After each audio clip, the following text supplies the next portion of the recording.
What Style.com did and continues to do is to open up what was a very closed system, the fashion shows, something that was only available to a handful of editors, and make that available to the whole world. One of the things that obviously defined this season was the designer departures.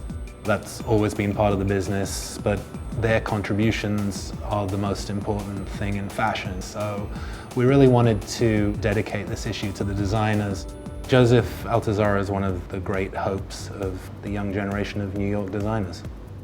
We followed Georgina Chapman, the Marchesa designer, for a few days leading up to Oscar night. The stakes couldn't be higher. It is a very glamorous event, but there is a lot that goes on behind the scenes to get to that point. Alber Elbaz is obviously one of the great designers of the moment and really of the last 10 or 15 years. We felt tremendously privileged to go behind the scenes at the making of his 10th anniversary show at Lanvin.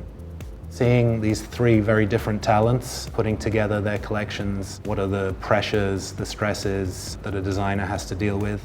I don't think anyone has really shown that in as much detail and as much depth as we've done in this issue. In our Milan section this season, we have a behind-the-scenes story that we called Pretty on the Inside.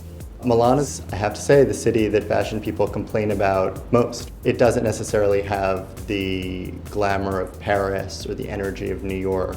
What it does have is absolutely unbelievable people and spaces. You do get to see a side of the city that you don't, and also a side of these people that you may not have seen before.